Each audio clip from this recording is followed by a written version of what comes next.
Hello and welcome to this Olympic edition of One-on-One Sports. Up next, we have anything and everything to do with the Winter Olympics, like snowboarding, Skiing, hockey, and so much more. And it all starts right now.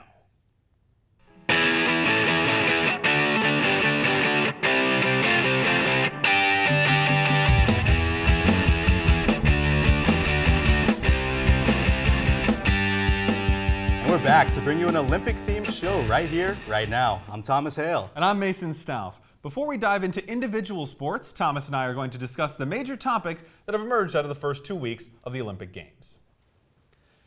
The Olympics are off to a roaring start with plenty of things to get excited about, from comebacks to upsets to down-to-the-wire competition. There's also been plenty of controversy. Athlete safety has been a topic in more than one high-flying event, with strong winds affecting skiers and snowboarders in high-air competition. Many of the athletes thought the competitions should have been canceled or postponed. So Thomas, do you think the Olympic Committee has handled these things correctly?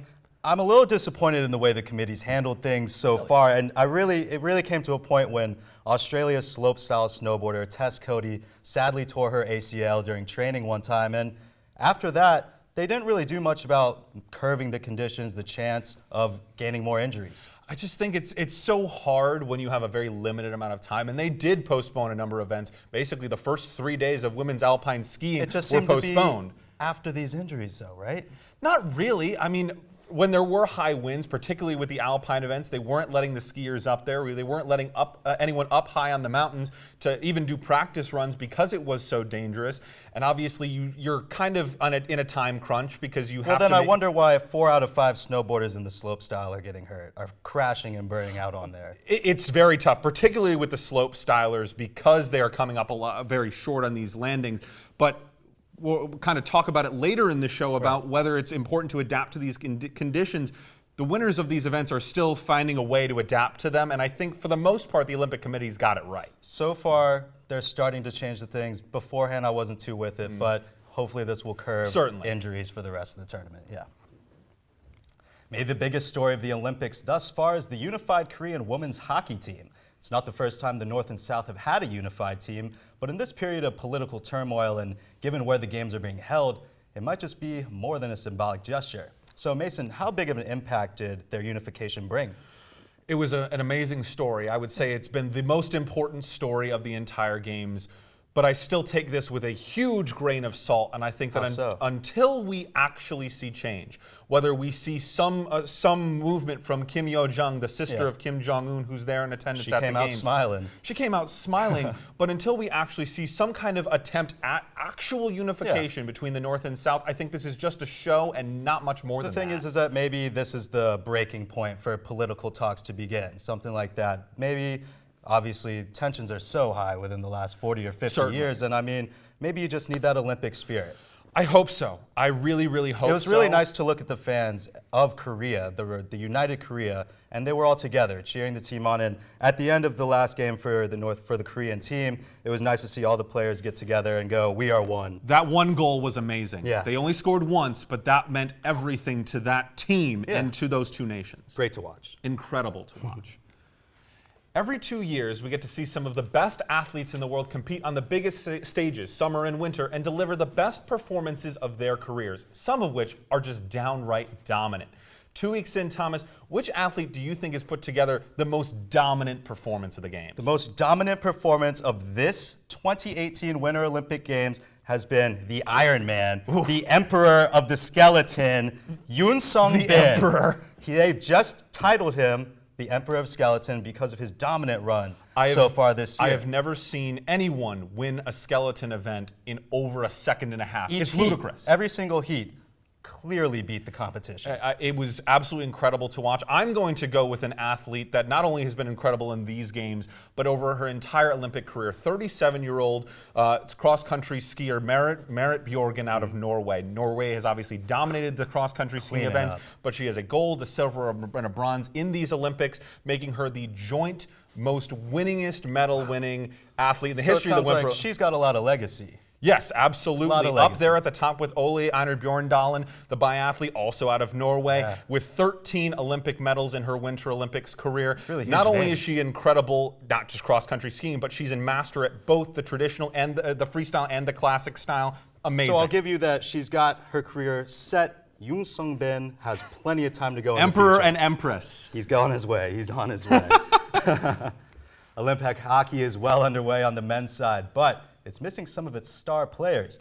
The NHL stood firm on its decision not to let NHL players participate in the Olympics this time around, leaving the field wide open behind favorite Russian athlete team, which got most of its players from the KHL. So Mason, how's the NHL's decision affected Olympic hockey? Well, the level of competition and the star power has certainly gone down. And I miss it. Oh, I certainly miss it. I miss seeing the battles between the Canadians and the Americans. I wanted to see McDavid and Crosby team up. Oh, it's a shame that we don't get to see Connor McDavid on the Olympic stage. That of all the players, I think that's the one I'm going to miss the most. Absolutely. At the same time, though, you have to remember that there is still so much firepower in these Olympics, and players you'd never get to see before, who would never have an Olympic opportunity, are there competing for their countries. I give it to them. It's a nice opportunity for them to come out and show their stuff. You see the USA's team. Bunch of kids we honestly never would have seen before going into the quarterfinals, and it's a great story to watch. And a lot of these players do have NHL experience, or either have moved on from their NHL or had a brief time in the NHL. So these are players that have NHL experience, and I have to remind everyone, They're of course, just not the household names. No, it's not. But the Miracle on Ice also didn't have household names at the time. And I think that this opens it up for these great stories to happen, but do you want these great underdog stories, or do you want to see the superstars clash? Well, I certainly want to see the performance we saw last night from the Americans. Obviously, if they put together the performance that they had last night against the Slovakians, 5-1, then we have those stories again. Yeah, it's gonna be fun to watch. It is going to be incredible. Love the Olympics. Oh, the best time of any 4-year cycle is Olympic time. Glad we can bring this whole show for the crowd here. That's all the time we have for quick hitters. Don't go anywhere, because I'll be taking my first run down the half pipe coming up next.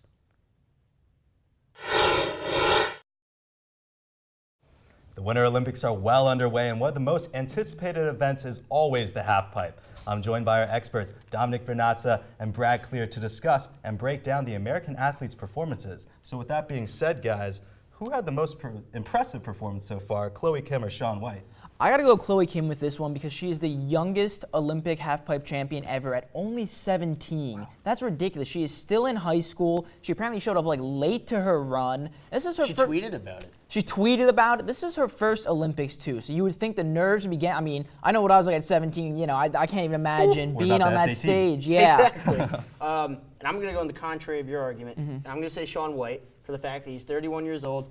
He's got experience. Yeah, but the field that he's competing against are younger and fresher. And by the time you're 31 years old, you should not be dominating in the way that he dominated in his epic gold medal win that he had this past week. For me, he had perhaps the best half-pipe performance ever. And he did it at such an old age. It's basically the reverse of your argument at this point, I would say, that Shaun White was more impressive. Anything to say about that? I just gotta say that I think it's a little more impressive on the younger age scale. I think especially in the Olympics, where this is like 4 years in the making. Yeah. This is lots of pressure there. Shaun White's been to a lot of Olympics. He also has something to fight for. He knew this was his last Olympics. He messed up on the last one. He needed to redeem himself. Chloe Kim, I mean, if she's looking at it, she's got so many to. He's been through so many Olympics. His body's been through so much wear and tear, and he's still performing. He knows how to manage himself, how to handle himself. It sounds like it's basically a fight between young and old. Exactly. And I mean, Chloe's got plenty of time to go. Well, let's see if she can come up to that legacy that Shaun White built. So, staying on the topic of Shaun White, is this his last Olympics, Brad? I think it definitely is. He's 31 years old. Even if he didn't win, he probably would have been done. And what better way to go out than to go out after winning a gold medal in epic fashion? For sure, I think go out he's with done. a bang. Exactly. I mean, yeah, I got to agree. Extreme sports are noted for how tough they are on the body. There's a high chance of injury. It's tough to be doing it at any age, much less, he'll be 35 next time. I think he's ready to move on to other things. I think, and like Brad said, you end on a gold medal run. Yeah. You don't want to come back. You don't want to come back 4 years later and embarrass yourself. You never want to stick around too long to the point where you're remembered for a negative thing as opposed to going out with a gold medal. A lot of people maybe counted Usain Bolt out for a while, but he came back and kept winning. So who knows? Shaun White could be back in the future. So, saying Shaun White ends up retiring, is there anybody in place that can take over that role for him? I think it's going to be a little tough. Right now, I don't know if I necessarily see anyone who's going to be the face of it, but if I'm looking at someone, maybe a guy like Chase Josie, he came in third in the men's half pipes. The talent's there. He's only 23, so he's still young. He medaled in the 2016 X Games, so he's definitely got a lot of talent. I don't know if right now anyone's quite got the personality to capture America like Shaun White, but I think we'll see another person like him. You know, Well, if we're talking about the face of halfpipe moving forward, I think we got to go to Chloe Kim, 17 years old, winning the gold medal. She had a great tweet, so she's got some personality to her, and she's going to be in these Olympics, the next one, the one after that, and the one after that. So restricting it to not just males and halfpipe as a whole, there's no doubt that it's Chloe Kim, because the male side, no one's ever going to fill Shaun White's shoes, ever. Well, I don't know about ever. You know, I think there's always a little bit after a legend retires, we're never going to see another one like him. You know, no one will ever replace him. But I think over time, we might see another one person gain that level of fame. Perhaps be a very good halfpipe performer for a very long time, but to be at the level that he was for such a long time, I don't see it. I never like to say never in sports. It's absolutely tough to really keep up with Shaun White, especially based on his crazy personality. It's a really fun guy to watch snowboard. Going to be sad if he leaves soon. But my 3 runs are up on the half pipe, so I'll be turning it over to Mason and skiing coming right after this. Stay tuned. Here's your check.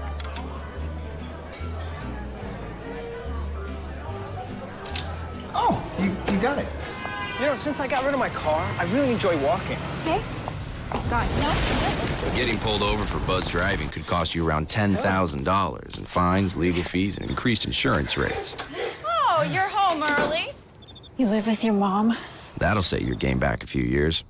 Buzzed, busted, and broke. Because buzz driving is drunk driving. If you drive buzzed, it could cost you around $10,000. You'll face major legal fees, major fines, and steep insurance penalties. You could lose everything. Buzzed, busted, and broke. Because buzz driving is drunk driving. You sure you don't want some? It's chamomile. Listen, you are extremely terrifying. Just the scariest undead subhuman thing on TV, and I really mean that. But I am worried that you could give my kids nightmares if they see you, so I'm gonna have to block you. So that's it. Oh, and tell the zombies they're blocked too.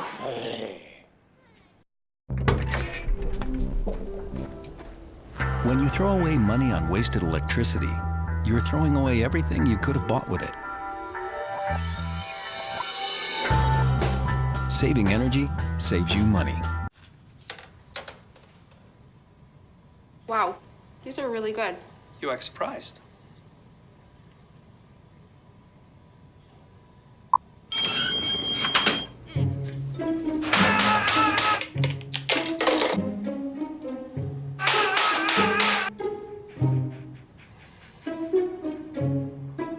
Practice makes perfect. You don't have to be perfect to be a perfect parent. There are thousands of teens in foster care who don't need perfection. They need you. No thanks, Dad. I got it. Okay. I'm gonna go fix the lamp in your room.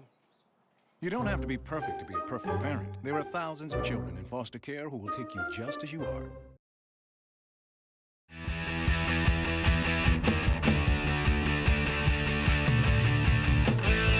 If there's one thing constant about skiing in the Winter Olympics, it's unpredictability.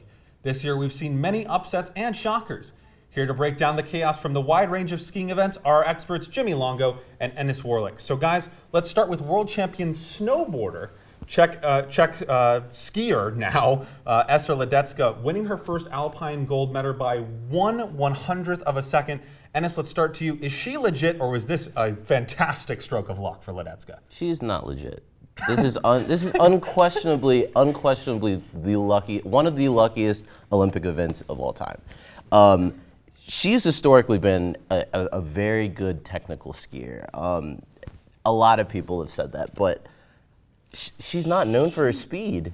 She's never been known for her speed. Skiing, as much as it is as a sport, it's an art as well. And you can master that art and you can be great at it. And obviously she's shown that she's great in snowboarding. She hasn't shown she's great at it because she was 68th. She was 4 gold medals. She was 68th. She was 68th. And then she decides, okay, I'm too good for this. Let me go to skiing now, and I'll beat everyone else in skiing. Okay, she was that's exactly a great, what she did. She was a great won gold snowboarder. She was a alpine great skiing. snowboarder. That's awesome. She was not a She great is an skier. Olympic gold 68th in the World Cup alpine skiing rankings is just no. How do you say that winning any gold medal in a slalom event is luck? But it's the determination that I'll she's tell you had. why it's she luck. She worked hard for this. I will tell you guarantee it. why it's luck. So during this event, she actually borrowed the skis of Michaela Schriffen, who we're probably going to talk about a little later, but she borrowed the skis because she didn't have that technical, she had that technical element, but she needed speed.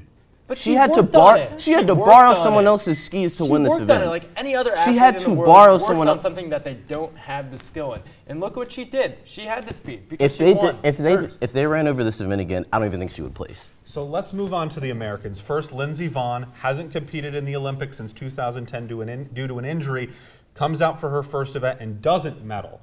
What does this do as far as Lindsey Vonn's legacy as an Olympic athlete? Well, don't get me wrong, she's a great, great skier. And I think that her not being a part of the Olympics for the past 8 years has really kind of, I hate to say it, but the injuries really kind of hurt her career. And you can see from the international competitions that she had some success. But when it comes down to the Olympic she's had outstanding medals, success in international. yeah, but well, then like maybe 82 medals, that's gold medals. That's fantastic. But when it comes to the big events, she really hasn't showed out. She really hasn't. It's because of the injuries. Well, exactly. And just to go off your point, she's a great skier. There's no denying this. But in world competition, she's been dominant. But on the Olympic stage, she's had 1 gold medal and she's had 1 bronze medal. Do you know how many Olympians have had 1 gold medal? I completely understand that, but with her caliber, I think she should have more. We're running low on time, and as you did mention, Michaela Schifrin, so she's heavily favored to win the slalom. She does have a gold medal in this Olympics, but it's not in her signature event. What went wrong? Well, there's a lot of theories that have come out about this, but she clearly hasn't been. She clearly wasn't herself. She was sick the entire week.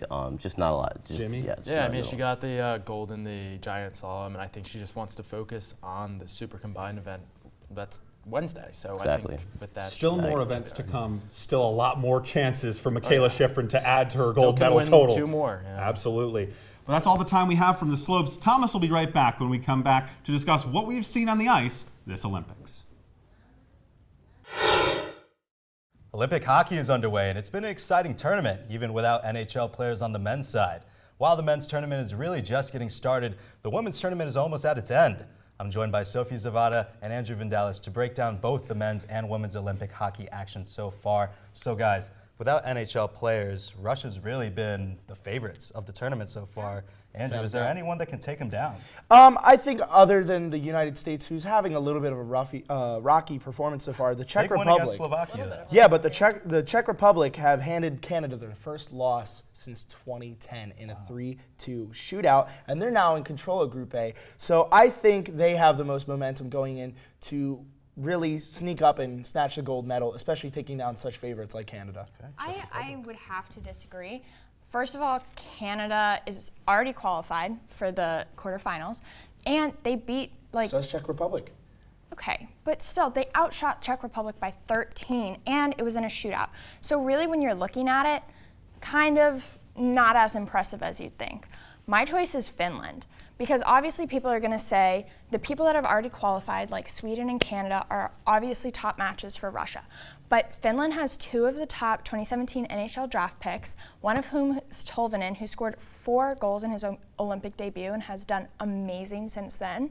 On top of that, I think when you're playing a team like Russia, who's very strong offensively and has one of the leading scorers in the KHL, you really need a strong defense and strong netminder, and they have that. Well, I think with the Czech Republic, though, they're going to take on the USA, who, since their NHL players haven't been able to perform in the Olympics, this could make this match very interesting, and I think the Czech Republic could take them down. Czech Republic has really put themselves as a disadvantage by not taking younger players from the World Championship. They're coming off of one of the biggest wins in the Olympics right now.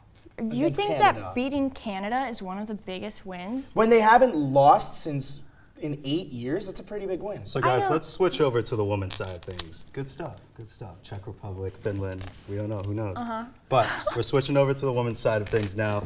The U.S. and Canada are facing each other again for that gold medal. They are. Who's gonna win? Do you think the U.S. can take it away after so long without getting it from them? Sophie? No, I really don't. I think Canada definitely has time on their side. They have the fact that they are veterans. They have 14 women returning who won the gold the last time. On top of that, they have won the past 4, 3 of which were against the U.S. Yes, that kind of motivates them, but at the same time, Canada has 3 amazing goalies, and each of them started in preliminary games. That throws the U.S. off. On top of that, they already beat the U.S. 2-1 in the preliminary games. It's going to be very tough for the U.S. because, as you mentioned, they've won the past 4, and they haven't beaten Canada since 1998. But I think you're looking at the run that the U.S. is doing right now, coming off of a 5-0 win against Finland, and you have team captains on the U.S., and you have people scoring their first goals in the Olympics like Hillary Knight. And I think with that leadership and that new emergence of a really good team performance from the U.S., I think the older it gives ones, them a though, challenge. really have that advantage. And especially with their goalies, like I was saying, Canada has 3 perfect goalies, and while they played them before, they have this advantage because the U.S. doesn't know what to expect. They don't know which goalie is going to be in there, and that is so important. So as and far the as game people plan, that that'd have be that, tough. and the people that know how to deal with that are the returners, and that's the Canadians. It sounds like it's going to be youth versus experience. Going to be a lot of fun to watch. Always one of the biggest rivalries out here. That's all from the ice we've got time for, though. After the break, Mason will be in our lounge to debate the goals of the Olympics. And 36 homers. Swings at the first pitch and fouls it deep back into the stands. Chill raw and prepared foods promptly. 1 in 6 Americans will get sick from food poisoning this year. Check your steps at foodsafety.gov. This is your computer. Let's go in. Let's go. Okay. She's gonna love me all over again. Jamaica, here you come. Here we go. Good job. I don't know what's happening. Start a new chat. What did I do? Okay. Wow. That is so weird. Hey! Hi! Oh my gosh. Hi! God, I don't even know what to say right now. I'm so nervous. Gia, you're so big. Come closer to the camera. Wait, now you're in my face. That was so good. When you throw away money on wasted electricity, you're throwing away everything you could have bought with it. Saving energy saves you money. It's no fairy tale that the right fit means everything, especially when it comes to car seats. Always choose one that's the right fit for your child's age and size. That does make a difference. To find out more, visit safercar.gov/the-right-seat. All right, I know this isn't any fun to talk about, but we should. Okay, so who's gonna do what? I'll pack the dead batteries. Great. I'll only put what I don't need into a duffel bag. Perfect. That's totally unhelpful. No problem. Meanwhile, I will try to comfort everyone by speaking in a calm voice. And I'll try to get the generator going without any gas. Oh, let's not forget the cell phones, which probably won't work. Right. And who is going to handle supplies? I can forget to do a list for us. Thanks, pal. Well, I think we couldn't be any less prepared. I'm proud of you guys. Talk to your kids about who to call, where to meet, what to pack. Visit ready.gov/kids for tips and information.